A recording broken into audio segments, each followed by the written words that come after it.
My name is Theodore Crawford. I am 67 years old. For 38 years I worked as a carpenter. I built houses. I built furniture. I built a life for my family with my own two hands. My hands are rough. My back is bent. My knees are shot, but I have never complained. Not once. Because everything I did, every nail I drove, every piece of wood I cut, every early morning and late night, I did it for my children. My daughter Amelia is 35. My son Graham is 32. Two children, two different paths, two entirely different ways of breaking my heart. Amelia left quietly. She did not make a scene. She did not shout or scream or slam doors. She just faded away, like a photograph left in the sun, slowly losing its color until there was nothing left but a ghost. Graham broke my heart entirely. He did it deliberately. He did it with words. He did it with cruelty. He did it in front of everyone I loved. And the worst part, I still love them both. I will always love them both. That is the curse of being a parent. You love your children even when they have forgotten how to love you back. Amelia was always the quiet one, the obedient one, the one who never caused trouble, never talked back, never made a scene. She was the kind of child who made parenting look easy.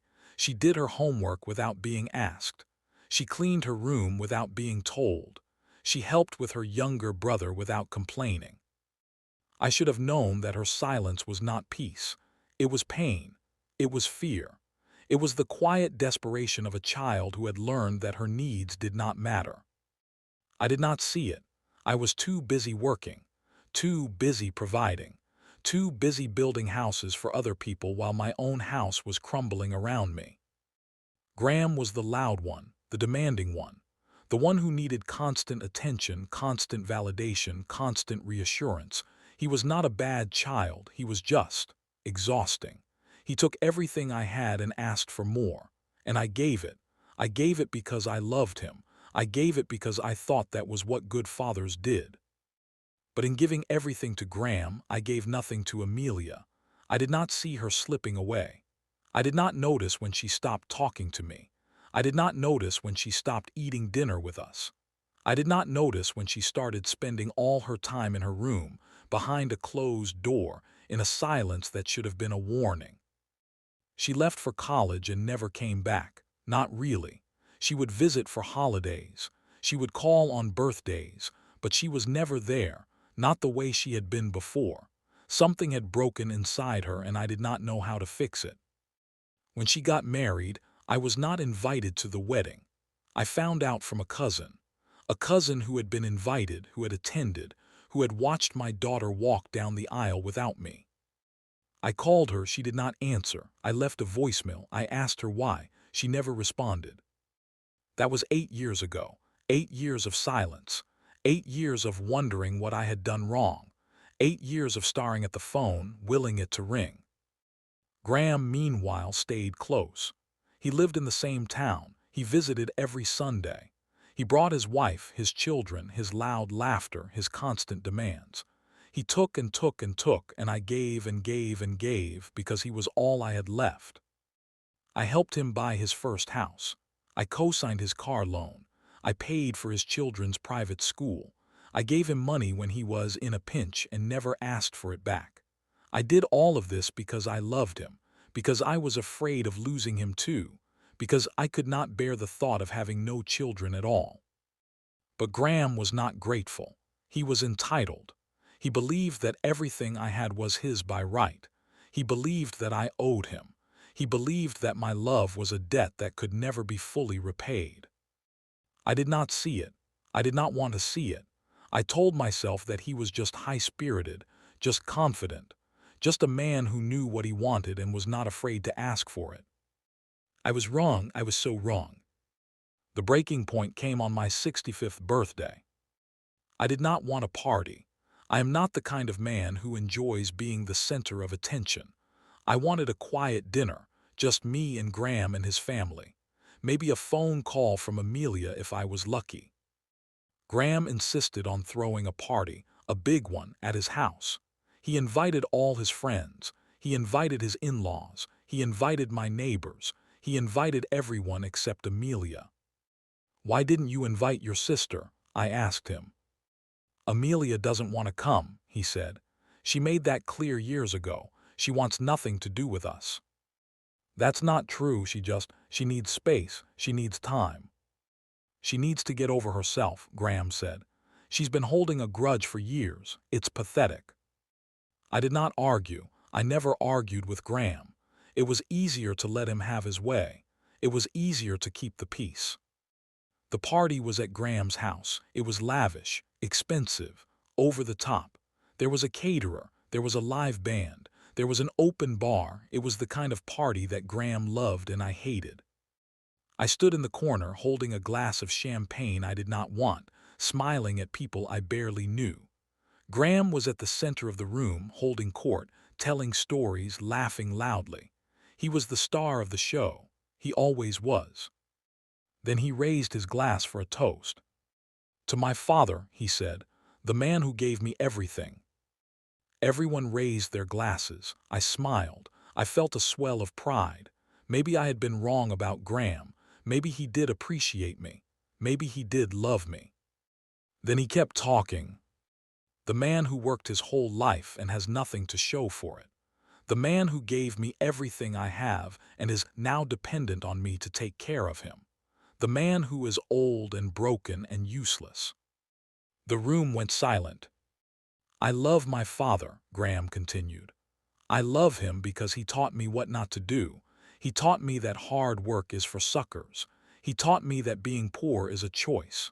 He taught me that if you want something in life, you have to take it, because no one is going to give it to you." I felt the champagne glass slip from my fingers. It shattered on the floor. Red wine spread like blood across the white carpet. "Graham," I said. My voice was barely a whisper. "Don't look so shocked, Dad," he said. "You think I didn't know, you think I didn't see how you failed. You worked yourself to the bone, and what did you get? Nothing. A broken body, an empty bank account, a daughter who won't talk to you, a son who is ashamed of you." I could not speak, I could not move, I could not breathe. "Amelia was right to leave," Graham said. "She saw what I saw. She knew that you were never going to be the father we needed. She just had the courage to walk away. I stayed. I stayed because I wanted something, and I got it." "What are you talking about?" Graham smiled. It was not a kind smile. "The house, Dad. The one you helped me buy. I put it in my name. I transferred the deed. You didn't even read the papers you signed, did you?" I stared at him. I remembered the papers, the ones he had brought to me last year, the ones he said were for a refinance, the ones he said would protect my investment. "What have you done?" I whispered. "I have taken everything you have," he said. "The house, the car, the money, all of it. It's mine now. You have nothing." The room was spinning. People were whispering. Someone was crying. I did not know who. "Why?" I asked. "Why would you do this?" "Because I could," he said. "Because you were weak. Because you let me. Because you never said no, not once, not ever. And I wanted to see how far I could push you." I turned. I walked out of the room. I walked through the house. I walked out the front door. I got in my car. I drove home. I did not cry. I was too empty for tears. I sat in my living room for 3 days. I did not eat. I did not sleep. I just sat there, staring at the wall, replaying Graham's words over and over. Old and broken and useless. Nothing to show for it. Amelia was right to leave. I thought about Amelia, my quiet daughter, the one who had slipped away without a sound.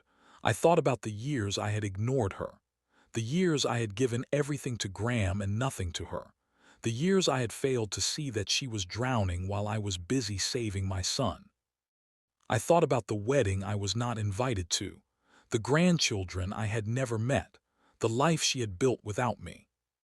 And I thought about Graham, my loud, demanding, exhausting son, the one I had given everything to, the one who had taken everything and then laughed in my face. I had 2 children, one left quietly, one broke my heart entirely.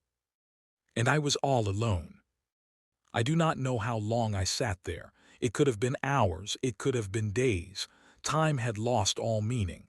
But then there was a knock at the door, a soft knock, hesitant, like someone who was not sure they would be welcomed. I did not move, I did not answer. The door opened. A woman walked in. She was about 35. She had dark hair and dark eyes and a face that was familiar and unfamiliar at the same time. "Dad," she said.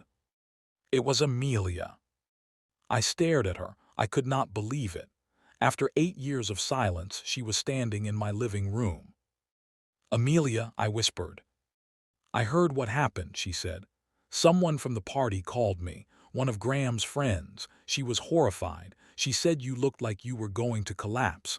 She said you left without saying a word. I was worried. I came as fast as I could." I shook my head. "You didn't have to come. I don't deserve." "Stop," she said. She sat down beside me. She took my hand. Her hand was soft and warm. "I know I haven't been here. I know I disappeared. But I never stopped loving you, Dad. I never stopped worrying about you. I didn't know how to come back. Why didn't you tell me you were getting married? Why didn't you invite me to your wedding?" She was quiet for a moment. Then she spoke. "Because I was angry," she said. "For years I was so angry. I felt invisible. I felt like nothing I did mattered. I felt like Graham was the only one you cared about. And I couldn't take it anymore. So I left. I made a new life. I told myself I didn't need you." "Did you need me?" She squeezed my hand. "I always needed you. I was just too proud to admit it." I started to cry. For the first time in 3 days I cried. The tears came like a flood, unstoppable and cleansing. "I'm sorry," I said. "I am so sorry, Amelia. I failed you. I failed you so badly." "You didn't fail me," she said. You weren't perfect, and I expected you to be. That was my mistake, not yours." We held each other, father and daughter, finally together. The next few weeks were a blur. Amelia moved into my house temporarily. She helped me sort through my affairs. She called lawyers. She contacted the bank. She started the process of trying to recover what Graham had stolen. Graham fought it. He hired expensive lawyers. He claimed that I had given him everything willingly. He claimed that I was senile. He claimed that I had lost my mind and that Amelia was taking advantage of me. But the lawyers found evidence: emails, bank records, the transfer documents Graham had forged. He had signed my name on the deed transfer. He had created false documents to make it look like I had approved everything. Graham was arrested, charges of fraud, forgery, elder financial abuse. He was facing years in prison. I went to the courthouse. I watched them take my son away in handcuffs. He looked at me with hate in his eyes. "Dad," he said, "please don't do this. I'm your son. I'm the only son you have." "You were my son," I said. "You were the son I gave everything to, and you threw it all away. You stole from me. You humiliated me. You broke my heart. I can change. I can make it right." "You had 32 years to make it right, Graham. You chose not to." The bailiff led him away. I did not watch him go. Amelia stayed. She helped me clean out Graham's house. We sold it. The money went toward paying off the debts Graham had accumulated in my name. I was not rich. I was not even comfortable, but I had enough. Enough to live on, enough to survive. Amelia introduced me to her husband. His name is Marcus. He is a kind man, a gentle man, the kind of man who looks at my daughter like she hung the moon.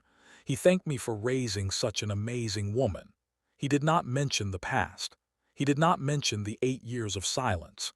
He just welcomed me into their lives. I met my grandchildren, 3 of them, 2 boys and a girl. They are wonderful. They are smart and funny and full of life. They have Amelia's smile. They have her quiet strength. They look at me like I am a hero, not the broken old man I feel like. I do not deserve their love, but I am grateful for it. Amelia and I have started having dinner together every Sunday. We talk about the past. We talk about the pain. We talk about the regrets. We do not hide from the difficult conversations anymore. We face them together. "Why did you stay silent for so long?" Amelia asked me one evening. Why didn't you call me? Why didn't you reach out? I was ashamed, I said. I was so ashamed of failing you. I thought you hated me. I thought you were better off without me. I could never hate you, she said. I was angry, I was hurt, but I never hated you. I thought I had lost you forever. You didn't lose me, she said. You just misplaced me, and now you have found me again, that's what matters. Graham was sentenced to 5 years in prison. He is serving his time now. He writes me letters, long letters, apologetic letters. He talks about his cell, his roommate, the food. He talks about how he wishes he could go back and undo everything. He talks about how he was blind and selfish and cruel. I read the letters, I do not respond. Not because I am angry, because I am not ready, I may never be ready, and that is okay. Forgiveness is not something you do for the other person. It is something you do for yourself. It is letting go of the anger so you can move forward. I am working on it, slowly, one day at a time. I am not there yet, but I am getting closer. Amelia asked me once if I still loved Graham. Of course I do, I said. He is my son. I will always love him, even after everything he did, even after everything he took from me. How can you still love him after what he did? Because that is what parents do. We love our children. We never stop loving them, even when they break our hearts, even when they betray us, even when they take everything we have and leave us with nothing. We love them, because that is the only thing that makes us parents. She was quiet for a long time, then she hugged me. You are a good father, she said. I know you don't believe that, I know you think you failed, but you are a good father, and I am proud to be your daughter. I cried, I could not help it. I cried like a baby. Thank you, I said. Thank you for coming back. Thank you for giving me a second chance. You gave me a second chance too, she said. You could have been angry, you could have been bitter, you could have blamed me for leaving, but you didn't. You just welcomed me back with open arms. I was just so happy to see you. Me too, Dad, me too. I am Theodore Crawford.